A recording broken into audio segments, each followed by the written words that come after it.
Risco ou sem risco? Eis a questão. Se Shakespeare estivesse vivo, se ele fosse um baby boomer, um millennial, um geração Z, ele teria esse questionamento nos seus investimentos. Risco ou sem risco? Devo tomar? Existe algo sem risco? Vamos falar sobre isso hoje! Vamos falar sobre risco. Existe investimento sem risco? Né? Quais são os tipos de risco? Então, vamos abordar isso hoje. Toda vez que um cliente chega aqui, né, ele vem do banco, ele acha que tem um investimento 100% conservador. Ele acha que o investimento dele é livre de risco. Né? A grande verdade é que, primeiro, não existe nenhum investimento livre de risco. Você sempre vai estar tomando algum tipo de risco. Né? Existem o risco sistêmico e o risco não sistêmico. Risco sistêmico é aquilo que todo mundo está sujeito. É um cisne negro, é um Joesley Day, uma greve dos caminhoneiros, uma delação, enfim, qualquer coisa que sai e bagunça o mercado como um todo e ninguém esperava por aquilo.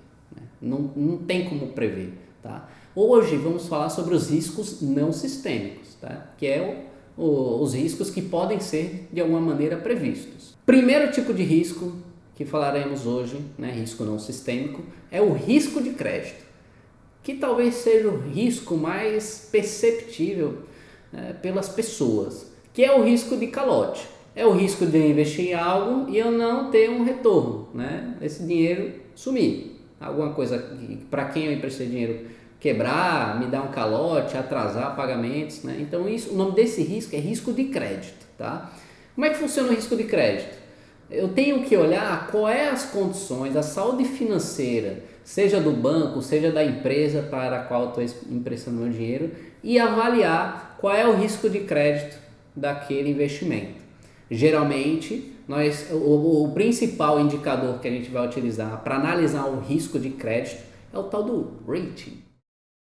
Esse nome bonito nada mais é do que uma nota, tá, que uma agência classificadora de risco atribui para um país, para uma empresa, para um banco.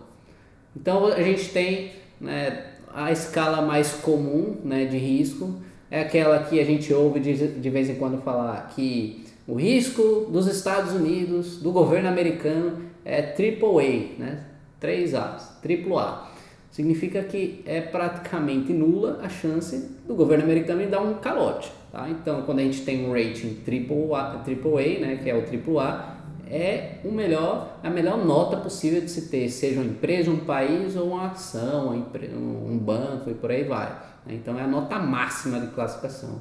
E aí a gente de AAA vai para AA, depois para A, depois vem triplo B, né? O risco vai aumentando, né? O risco vai aumentando porque a saúde financeira vai diminuindo, né? Então, isso é risco de crédito, né? A gente tem as agências classificadoras de risco, as mais conhecidas são a Moody's, S&P e a Fitch, tá? Então, essas 3 agências são as mais famosas do mundo. Elas sempre vão estar atribuindo notas, né, de classificação de risco de crédito para tudo que vocês imaginarem, país, empresa, bancos e por aí vai.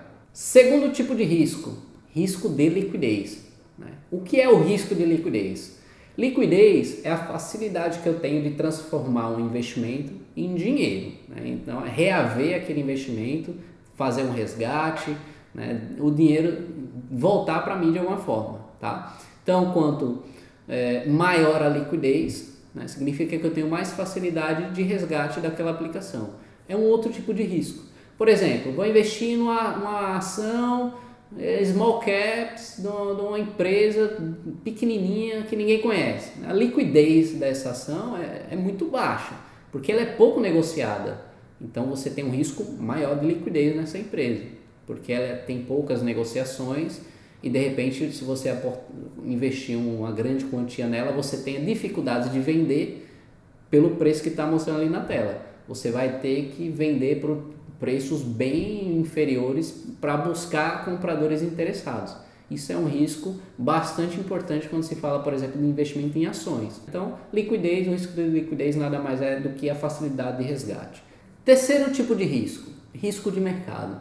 Esse é um tipo de risco que muitas vezes o investidor ele acaba eu não diria ignorando, mas negligenciando. O risco de mercado, ele varia de acordo com as condições de mercado. Vou dar um exemplo para facilitar o entendimento. Vamos supor que você comprou um título de longo prazo, um Tesouro IPCA com vencimento em 2050, tá? Então um título bem longo vencimento, daqui a décadas. Qual o problema, entre aspas, desse título? É que ele tem um alto risco de mercado. Ele é um título que vai oscilar bastante o preço dele, quanto que ele vale, principalmente na medida que ele está mais longe do vencimento dele. Quanto mais longo é o vencimento de um título, mais volátil ele é. Então o risco de mercado dele ele é maior. Por quê? Imagina o seguinte, como é que eu posso prever o que vai acontecer em 2050? É muito difícil, né? Falando de Brasil então, a cada 4 anos muda-se governo, pode mudar completamente política econômica, etc., as regras do jogo, né? Então é um país que historicamente, né, traz bastante volatilidade para os mercados, porque existe sempre um grau de incerteza atrelado ao nosso país. Imagine a gente tentar adivinhar o que vai acontecer em 2050. Então é muito difícil. Dessa forma, qualquer evento que seja sensível ali com relação, por exemplo, à apuração de qual é o risco do país naquele momento, vai interferir em quanto vale aquele título naquele momento. Então, diariamente vai ter ali um preço diferente para o seu título que vence lá em 2050. Esse título, o risco de mercado dele é muito maior do que um que vai vencer daqui a 2 anos. Então, o título que vence daqui a 2 anos, ele é muito mais previsível porque logo ali, 2 anos é um prazo curto, né? Agora, um título que vence em 2035, 2050, ele vai oscilar muito mais, o risco de mercado dele vai ser muito maior porque ele tem um vencimento longo. Além da renda fixa, outro investimento que você vai ver bastante o risco de mercado é o investimento em ações, porque as ações oscilam o preço, né? Então basicamente é isso, oscilação dos preços, mudou as condições de mercado, volatilidade, incerteza, o preço sobe, o preço cai, isso é risco de mercado, tá? É a oscilação dos preços das coisas. Por fim, o quarto tipo de risco, existem outros, tá? Mas a gente vai limitar aqui a 4 tipos de risco, que são os principais, tá? Seria o risco regulatório que todos os investimentos estão sujeitos. Por exemplo, fundos imobiliários. Se porventura a gente tiver uma tributação nos dividendos, que hoje são isentos para a pessoa física, isso é um risco regulatório, tá? Então mudou a lei e agora o que era isento vai passar a ser tributado. Isso vai ter um impacto nos títulos, tá? No caso aqui dos fundos imobiliários, né? Eu estou investindo numa empresa de um determinado setor de elétricas, né? Então eu estou investindo em empresas do setor elétrico, que são conhecidas por distribuir bons dividendos historicamente.